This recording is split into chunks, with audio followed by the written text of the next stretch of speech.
For today's video mga meses, magandang araw. Ngayon naman, i-share ko naman sa inyo ang pagpunta namin sa garden. Ito nga yung garden na nung nakaraan ay binilog ko na nga ito kasi baka hindi nyo nakita at baka nai-scroll naman ninyo. Kaya naman na kayo.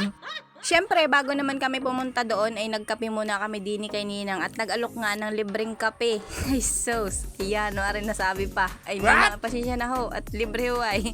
Na ito na nga mga meses dahil pumunta nga kami dito at kami magtatanim ngayon ang pichay. Tsaka nung nakaraan ay nagtanim na rin sila ng talong at hindi ko na rin nga sila nabidyuhan dahil hindi ko naman sila kagrupo. Kami nga pala ay 50 katao diyan. Ito nga pala yung programa ng Lawa at Binhi dito sa aming barangay. Kaya for today's video mga meses, isi-share ko naman sa inyo yung namunga na bagay yung mga talong.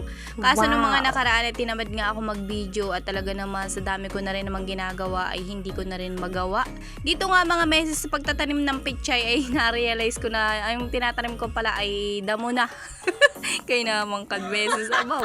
Buti na lahat natingnan ko, ay yung palay damo ay kaya naman na si Meses hindi marunong magtanim ng pichay. Akala ko bagay kay farmers. At dahil nga marami kaming gumagawa, ang bilis naming natapos at parang kulang yung aming pichay kaya nga inutusin kami ni Kuya siya na bumalik doon sa kanyang garden na kumuha kami. Mapapansin nga ninyo ay malinis dito ang kalsada. Ayan, nasisipag din ng mga tanod at mga isang gunian. At tuwing Sabado sila ay naglilinis diyan ng kalsada at bawal nga dito ang mga plastic. Ay wari ka, ikaw na lang ang pwede dito.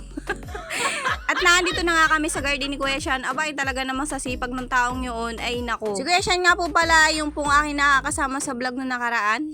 Dito nga sa grupong ito, dito mo lang makikita ang mga tao talagang marunong sumunod baga sa utos. Siyempre, sa samahan hindi mawawala ang magreklamo ka. Ako hindi nagrereklamo at ako'y tontuwa pa din at ay pasayaw-sayaw pa ay. Kaya gustong-gusto kong utusan ako ay ito nga at nakita ko pati si Ma'am Perlo na may mitos na rin kanyang rambutanan dito sa ilalim pa sa bangon.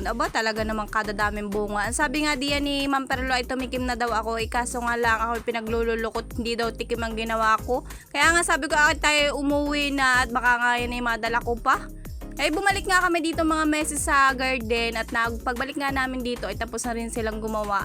At namuti na nga sila dyan ng okra tsaka ng sili. Siling pasiga nga mga meses ang tanim namin dito tsaka yung siling labuyo.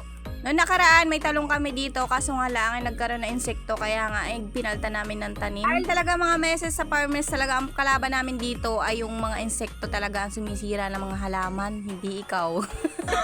Mapapasin nyo pati naman lupa ay bumunga na ng patula at okra.